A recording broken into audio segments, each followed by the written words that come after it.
Basics of Engineering Technology. Today we are starting with a new chapter, and in that new chapter we are starting with a topic that is an Einstein theory and semiconducting laser. So before we start, let us understand what is Einstein theory. Now, according to the Einstein, whenever any radiation or matter interact with each other, the three basic processes are going to be occur. Now, which are those three basic processes? You can see that the first is the induced absorption. So basically, out of three, one is absorption and another two are nothing but the emission. So second is the spontaneous emission. So in induced absorption, the absorption of the energy is there, and when you are considering the spontaneous and the stimulated emission, that is second and third, they are with respect to that release of the energy. The way in which the release of the energy, that we will discuss in detail. But at present, one that is induced, that would be absorbing the energy, okay, and spontaneous and stimulated would be emitting. The methodology of emitting the energy is different in spontaneous and stimulated. Let's see how. So basically, before we start, let us assume few parameters, okay, that would be required for explanation of the processes. So that is E1, that would be the lower energy level. Then you have got the E2, that is the higher energy level. See, practically there would be multiple levels, but just for explanation we are taking only two energy levels. One is the lower, another is the higher. Now in that we are considering one atom, and E2 minus E1, that would be utilized as a name HV, is nothing but the energy of photon. Now we know that what is that energy of photon, that is would be in the form of light. Okay, now let's start with the induced absorption, that is our first part. Now if a photon is an atom in the lower energy state and the atom absorbs it and goes to the higher energy state, that process is known as induced absorption. Now why? The photon has been induced and it has been absorbed, and this absorption of energy is utilized to go to the higher energy state. That's why the name is induced absorption. So you can take it. Now let's see the process. Energy level E1, E2. What happens before absorption? The atom is at the ground state. Okay, now after that you can see that after observation what is happening. See, HV, that is energy, that is photon energy in the term of HV, is induced on that particular atom, okay, and that absorbs it and goes to the higher energy state. Okay, so this process is known as induced absorption. Now that can be equated as atom plus photon, means a photon plus atom, that is, or the absorption by the atom gives you atom star. Now atom star is nothing but an excited or the higher energy state atom. So to differentiate between the excited state and the lower state, we are naming it as a star. So the rate of the induced absorption is given as R12. Okay, that is the rate from 1 to 2 energy level, that is proportional to N1 into rho. Now what is N1? N1 is the number of the actually atoms. Okay, so if n numbers are there in the ground state, they are going up, so that many number would be going up. And second, rho is nothing but the radiation or density of the radiation. The more the density of radiation, the more the atoms will be going. Okay, so both are proportionality. So now to equate it, R12 is equal to B12 N1 rho. Now we know that whenever we are taking any equal to sign, instead of proportional, there has to be one proportional constant, and that proportional constant is B12. That is nothing but the probability of absorption per unit time. This is for use absorption. Now the two, emission. So first we will go with spontaneous emission, the process in which there is an emission of an photon when an atom transits from the higher energy level to the lower energy level without any help of an external energy. Okay, so the takeaway point from this is without any external energy, if naturally it comes down, okay, and it will be releasing the energy, that is the spontaneous emission. So we can see that before emission, now we are taking after induced absorption. See, spontaneous and stimulated both will start after induced absorption. So at that point our atom would be at already higher energy level. So when it is at the higher energy level, okay, so that is the before emission. Now after emission you can see that it is coming down.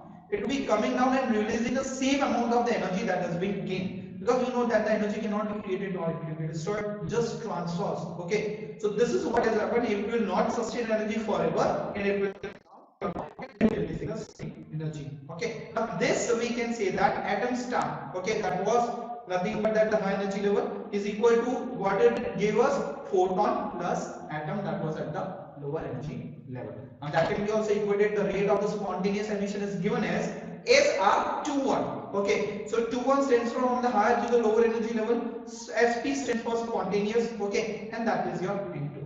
So R21 is spontaneous is equal to A21 into N2. A21 is nothing but the probability of the spontaneous emission per unit time. That is our proportionality constant. Now, stimulated emission, the process in which there is an emission of a photon when atom transmits from the high energy level to the lower energy level. Till date it is everything is same, but with the help of the external energy. There where the stimulated emission is differing. So in spontaneous this is without any help, and here with the help of external energy. Now how it is so? Again, before emission a photon induced from that higher energy level. So not only along with atom that the energy that it has gained in the induced absorption, but also will release the energy that was induced at the higher energy level. So our equation would be now atom star is equal to atom plus photon plus photon. What is this? Two photon. One photon is the energy that was gained from lower to the higher energy state, and second is from the higher energy state that has been induced from it. And this is the external energy. Okay, so that can be rated as R21 is proportional to N2, that is the density of the radiation rho, and then the proportionality constant V21 is utilized for the same. Okay, so of this three processes discussed, stimulated emission is a process that is required at the generation of the laser. Okay, but if the number of the atoms are comparatively at the lower energy level, then spontaneous emission will be happening. That is also the one fact. Now, to achieve this laser action, stimulated emission is to be increased. This is how the things are working.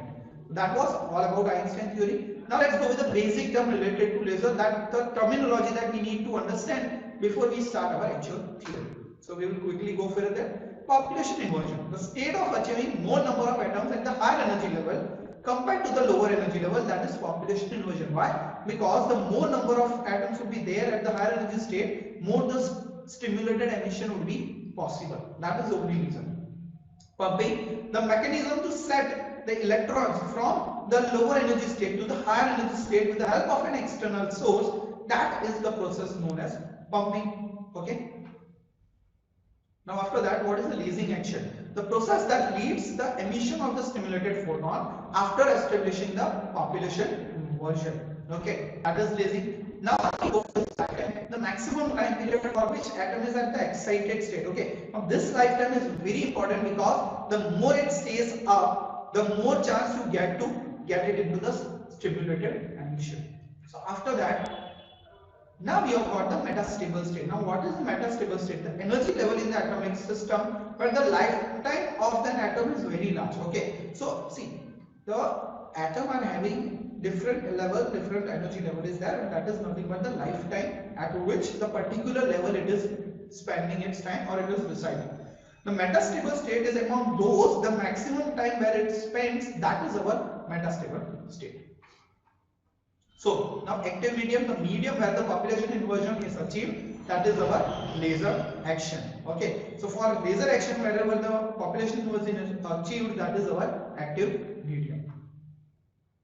After that, the optical resonator, the passive stands for light amplification by stimulated emission of radiation. Okay, so this amplification that is done by the optical resonator. A pair of the reflecting mirrors are utilized. Which part? One part is reflector, and there is a partial reflector. Okay, so you can see that from the diagram that the two high reflection mirrors are there. So this all excited atoms will be getting dash here, and then it will be starting. It will dash with others, and the chain reaction starts. And this chain reaction will give the amplification process. So now, what is the principle of the laser? So basically the principle of laser is nothing but just like N, we will go with the active medium is required. Okay, after active medium, you will be getting with the pumping source. Okay, that is for the population inversion from the lower to the higher energy level. After that, in the higher energy level, you require the optical resonator, that is for the amplification process. And the last, the high influence laser. So principle of laser, in that a semiconducting laser we are going to discuss, that is also known as the injection laser diode. Now the word diode is come, so its basic working would be somewhere near the diode only. So let us understand what is a semiconducting laser. It is a specially fabricated p-n junction diode that emits the laser light when it is in the forward bias. See, again the p-n junction has come because the diode word was utilized here. So the basic principle of the semiconductor laser is electroluminescence. Okay, so according to that, now what is this electroluminescence that would be functioning? So you can understand the working principle. When a p-n junction diode is forward bias, we know that electrons from the n region and the holes from the p region crosses the junction, and in this junction there is a recombination process. In this recombination, what happens? Electron and hole recombine, and that extra energy that is released, that is in the form of photon. Okay, that is in the form of light. So during this recombination of the energy released from the photon is done. So you can imagine that in forward bias, depletion region with this reduced, here the electron and your holes are crossing, and while crossing they are recombining and generate the light. So this can be visualized here. Okay, so what is happening? We are just getting with respect to the two only, that one electron is there at the higher energy state. Okay, it comes down, okay, and release the energy that is nothing but in the form of light. So electron coming from the higher conduction band, okay, to the lower valence band, and there they are recombining and generating the energy in the form of light. So now we are just concluding it. So forward bias of the p-n junction diode is done. So once forward bias is done, so what happens? Recombination of electron hole pairs are there, releasing this photons. So this releasing of the photons is done. In the release of the photon, the stimulated electroluminescence of the hole and the electrons are there. Okay, because of that only we are getting this light. And the last, stimulated emission gives intense beam of the laser light. So this happens under the stimulated emission. Okay, and because of that you are getting a highly intense beam. So now we'll go with the construction. Now in construction you can see that the metal contacts are used.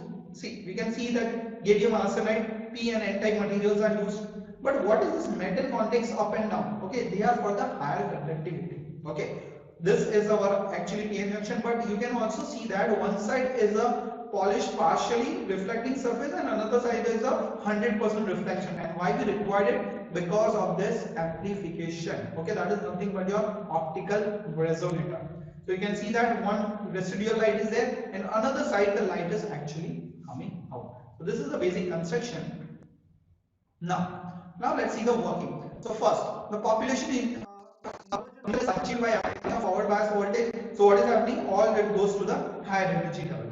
Now the recombination of the electron and holes results in the emission of the photon. This is at present a spontaneous emission process. Okay. Now the spontaneously release the photons actually trigger the stimulated emission by increasing the rate of the recombination process. So this is all about the working. Okay, so after that what happens? If current density is increased, the emission becomes more and more coherent and the radiation intensity increases. Okay, so the more the current density is there, the more the emission is there and the more coherent light you are getting. Okay. Now, the wavelength of the emitted radiation depends on the concentration of the donor and the acceptor atoms added, okay, and the energy gap of the semiconductor. So these are the three parameters that would be affecting the outcome of the laser. After that, we can also say that Eg, okay, that Eg is equal to h into V, in which we have got hc by lambda, that is nothing but the Planck constant h into velocity of the light upon the wavelength of the radiation. Okay, so the band gap of the gallium arsenide is nothing but 1.44 electrovolt. Okay, so that amount of the energy was required. So the lambda, that is the wavelength. So from the energy gap, we are actually getting the wavelength of the light that is being actually generated. So lambda we are getting 8628 Armstrong. Okay. So now let's go with the advantages for the same. First, the modulation of the output is possible by controlling the junction current. Second, it is small, compact and has comparatively higher efficiency. Thirdly, the fabrication is simple and output is continuous in nature. And lastly, it has a low power consumption and it is less costly, means it is a cheaper in weight than compared to the other laser types. Now is having that output from a highly diverged beam. Okay. Now see, this is not an ideal laser. Ultimately, it is an PN junction diode laser, so it will be not having that much amount of the intense beam. Okay, there will be some divergence will be there. Secondly, the threshold current density is also very large. Now, monochromaticity and the coherence is poor as compared to other lasers. See, ideally it can be saved better than the LED, okay, but it is not in the farthest extent the perfect laser, okay. And the lastly, the temperature affects the output of the laser, which is actually not welcome. So now where you find this application for that? Used in the long haul communication, means long distance communication, that is usually in the fiber optic cables.